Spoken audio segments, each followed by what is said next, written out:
Bonjour et bienvenue sur cette série d'exercices corrigés en langage Python.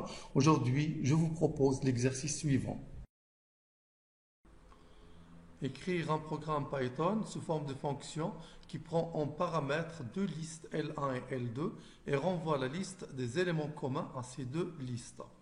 Exemple, si L1 égale 13, 5, 2, 7 et L2 égale 7, 22, 5, 45, l'algorithme va rechercher les éléments qui sont communs à L1 et L2.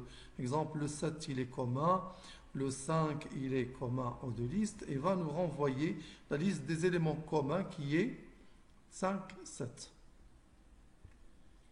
Alors je crée une fonction, je vais l'appeler par exemple liste commun,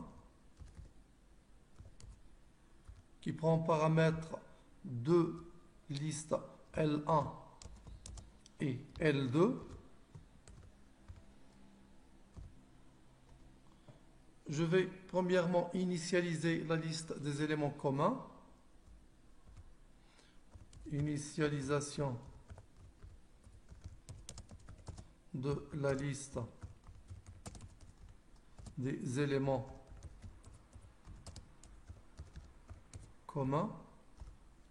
Je vais appeler tout simplement L-commun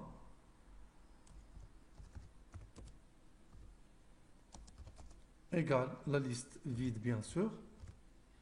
Et je vais faire le parcours de la première liste for x in L1.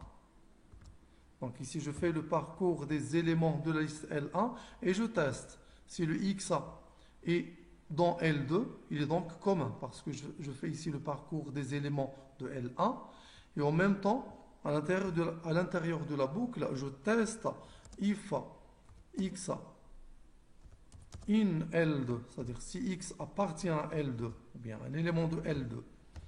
À ce moment-là, le x il est commun parce que le x il est dans L1 et dans L2. Donc je l'ajoute à L-commun. L commun dot append l'élément x.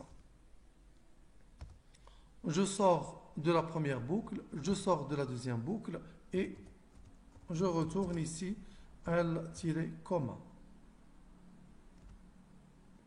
Et je teste ensuite l'algorithme. On teste l'algorithme.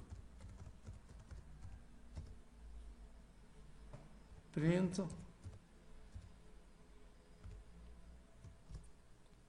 liste des éléments communs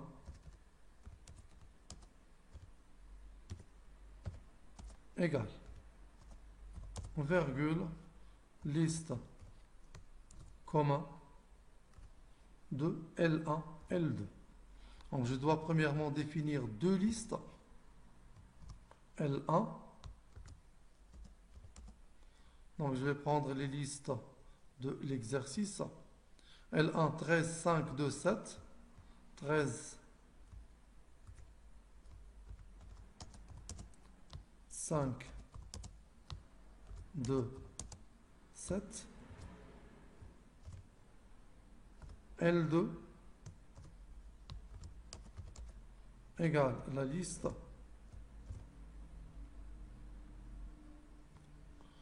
la liste 7, 22, 5, 45. 7, 22, 5, 45. 7, 22, 5, 45. Et je mets ici L1,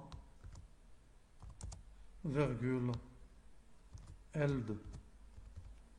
Et je teste l'algorithme.